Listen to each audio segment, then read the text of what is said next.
باتیں بتا دیتا ہوں جو بخاری اور مسلم میں آئی ہیں کہ آپ علیہ السلام کو کیا کچھ دکھایا گیا۔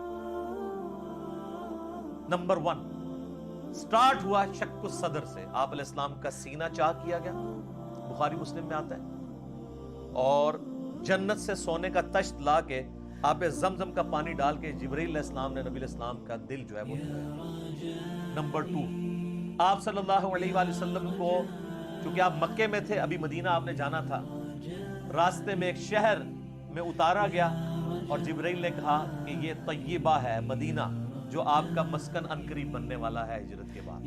حضور کو اس وقت تک نہیں پتا تھا کہ یہاں سے تو میری دعوت جو ہے وہ ایسی لانچ ہوگی کہ رومن اور پرشین امپائر بھی کچھ نہیں جائیں گے۔ نمبر 3، پھر آپ کو کوہ طور پہ لے جایا گیا، انبیاء کے مقامات پہ۔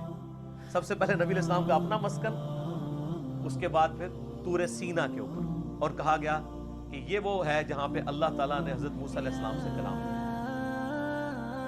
نمبر 4، بیت اللحم لے جایا گیا۔ بیت المقدس میں ایک جگہ ہے جہاں پہ حضرت عیسیٰ علیہ السلام کی ولادت ہوئی، تو وہ جگہ بھی دکھائی گئی۔ 4 چیزیں ہوگی جی، شق الصدر، مدینہ شریف دکھایا گیا، طور سینہ، بیت اللحم، اور اس کے بعد صحیح مسلم میں آتا ہے قبر موسیٰ دکھائی گئی۔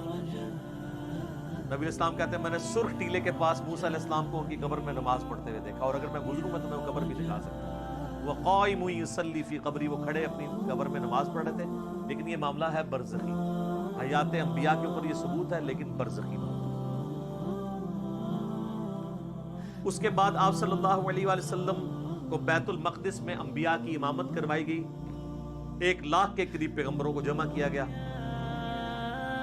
اور جبرائیل علیہ السلام نے کہا کہ آپ ان کی امامت کروائیں، یہ صحیح مسلم ہے۔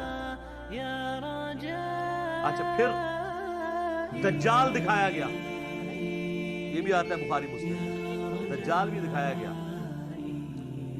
پھر آپ علیہ السلام کو آسمانوں کی سیر کروائی گئی۔ پہلے آسمان پہ آدم علیہ السلام سے ملاقات ہوئی، دوسرے پہ حضرت یحییٰ اور عیسیٰ سے، تیسرے پہ یوسف علیہ السلام سے، چوتھے پہ ادریس علیہ السلام سے، 5ویں پہ ہارون علیہ السلام سے، 6ٹھے پہ موسیٰ علیہ السلام سے، اور 7ویں پہ ہمارے جد امجد سیدنا ابراہیم خلیل اللہ علی نبینا وعلیہ الصلوۃ والسلام سے ملاقات ہوئی۔ اس کے بعد آپ علیہ السلام کو جنت اور دوزخ بھی دکھائی گئی، ٹائم میں ٹریول کروا کے جو مستقبل کا وقت تھا وہ پہلے دکھا دیا۔ لوگ کہتے ہیں ابھی تو لوگ دوزخ اور جنت میں پہنچے نہیں، تو حضور نے کیا دیکھا؟ بھئی اللہ نے وقت، اور آپ یہ دیکھ لیں یہ سب کچھ منظر کتنے زمانے میں طے ہوا ہوگا، لیکن ایک رات میں سب کچھ ہو گیا۔ صرف بیت المقدس اور خانہ کعبے کے درمیان جو فاصلہ ہے اس زمانے میں 40 دن کی مسافت تھی، وہی نہیں طے ہو سکتی تھی۔ اللہ۔ اس کے بعد بیت المعمور دکھایا گیا، بخاری مسلم میں آتا ہے، 7ویں آسمان کے اوپر اسی خانہ کعبہ کی سیدھ میں ایک گھر ہے جس کا طواف فرشتے کرتے ہیں، بیت المعمور، وہ دکھایا گیا۔ اور سب سے بڑھ کے آپ کو سدرۃ المنتہا تک لے جایا گیا، یہ آخری حد ہے، زمین سے جتنی مخلوقات ہیں یا فرشتے ہیں وہ بھی سدرۃ المنتہا سے آگے نہیں جا سکتے۔ اس کا نام ہی ہے انتہا، مخلوق کی انتہا ہے، اور سدرۃ المنتہا ہی پہ اللہ تعالیٰ کی ملاقات ہوئی اپنے محبوب علیہ السلام کے ساتھ، اور سورۃ النجم میں اس کا ذکر ہے، وہاں پہ اللہ تعالیٰ نے وحی بھی کی آپ علیہ السلام کو۔ صحیح مسلم میں آتا ہے کہ 3 چیزیں آپ کو وحی پہ عطا ہوئی۔ نمبر 1، 5 نماز، وہ ڈیٹیل بخاری مسلم میں آتی ہے کہ 50 تھی، کم ہوتے ہوئے موسیٰ علیہ السلام کے پاس جب وہ آتے تھے نا 6ٹھے آسمان کے اوپر، تو کہتے تھے حضرت زیادہ ہے، کم کروائیں، ایک پھیرے ہی بس اور لگنا سی، وہ نہیں لگیا، ورنہ وہ 5 کم ہوتے 5 تک رہ گئی۔ پھر اس میں الفاظ ہے بخاری مسلم میں، اللہ نے کہا کہ میرا قول بھی نہیں بدلے گا، تمہاری امت پڑھے گی 5۔ سورۃ الانعام میں ہے کہ ایک نیکی 10 کے برابر ہے، تو میں ان کو ثواب 10 کا ہی دوں گا، ایک کے بدلے 10 کا، تو وہ نمازیں 50 کا ہی ثواب ملے گا 5 کے کیس میں۔ دوسرا تحفہ دیا گیا سورۃ البقرہ کی آخری 2 آیات، صحیح مسلم میں آتا ہے، آمن الرسول بما انزل الیہ من ربہ والمؤمنون۔ سر یہ 2 آیات وہ ہیں جو اس دنیا میں نازل نہیں ہوئی ہیں، آسمانوں پہ نازل ہوئی ہیں، آسمان سے آسمانوں پہ ہی، نبی علیہ السلام کے مبارک سینے پہ۔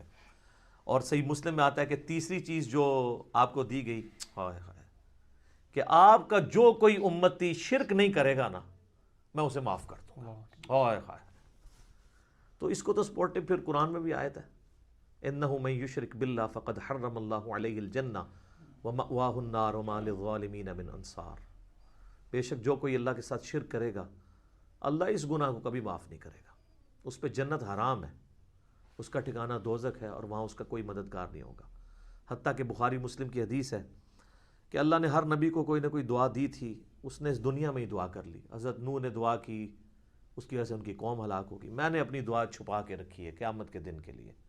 میں اس دعا سے اپنی امتیوں کے لیے شفاعت کی دعا کروں گا، اور میری دعا سے ہر میرے امتی کو نفع پہنچے گا، سوائے اس شخص کے جس نے دنیا میں اللہ کے ساتھ شرک کیا ہوا. شرک is the most sensitive issue in the sight of Allah.